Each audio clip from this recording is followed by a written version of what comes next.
What's going on, guys? We're over here right now in Pedro Gonzalez.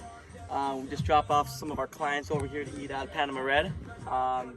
And we're just going to do a little bit of boat check up here. We're going to show you guys how we tie up our lines to make sure that our boat stays in the right position, and so that if we have to leave it for A or B reason, we can, and we know that it's going to be safe and secure.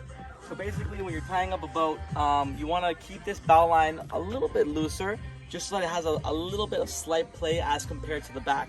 The back, I personally like to keep very tight so that the back stays nice and tight in, while the bow is just a little bit, tad bit looser, to allow the boat to stay parallel to the dock. So when you're tying up a line here, this is called a cleat, okay? So the cleat here is what's gonna be able to hold in the line in place as we tie it down. Okay, so just for reference here, the line's not attached to the cleat right now, and if I were to let this line go, the boat would kind of just go off on its own, and it could blow into another boat and it wouldn't be in control, okay? So basically what we're gonna do is we're gonna wrap this first around here. I like to go on the outside, so if the boat or the swell or the wind gets pushed back, this first initial break of that that main force is actually going to stop it. If I were to tie it here like this, it's still okay, but when I start to do my wraparounds here, it's going to kind of get in my way there and not allow me to make a proper knot here. Okay, so basically I'm going to go around here, and then we're just going to start doing figure eights. Okay, basically a figure eight is just like this. Figure eight, loop over, come back over. I'm gonna cross a line that I just did, and I'm gonna do a couple figure eights, okay? Once I've done about one or two there, I'm gonna take this line here and do a little twist.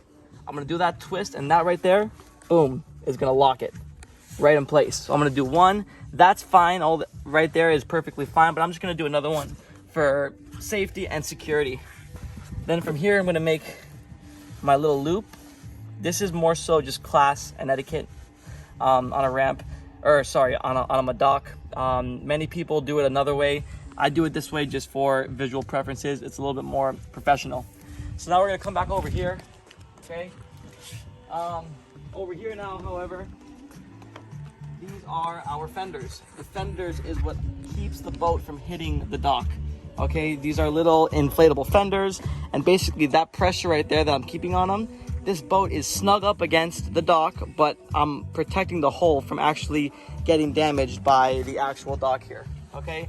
These here, I still do a similar figure eight knot, figure eight course here on this cleat. This is a cleat that's attached to the boat. Back here now, have this same system. I like to bring the back a little bit closer in. As you can see, obviously the difference in the line separation from the bow to the stern is quite significant. Okay, so here again, just for class and etiquette, I'm gonna roll up this line. It also prevents us from slipping or getting tripped up on the line when we're trying to walk around the dock. This kind of just keeps it a little bit more neater and secure. However, it could be hazardous if I had this line sprawled out all over the place. People could trip, fall, and it just kind of keeps things clean. Now coming back here, when the clients get back on, I like to have this back a little bit closer. So now, we can step onto our cooler, and come in the boat, nice and easy.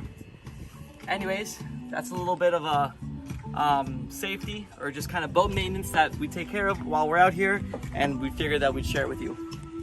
Thanks, guys.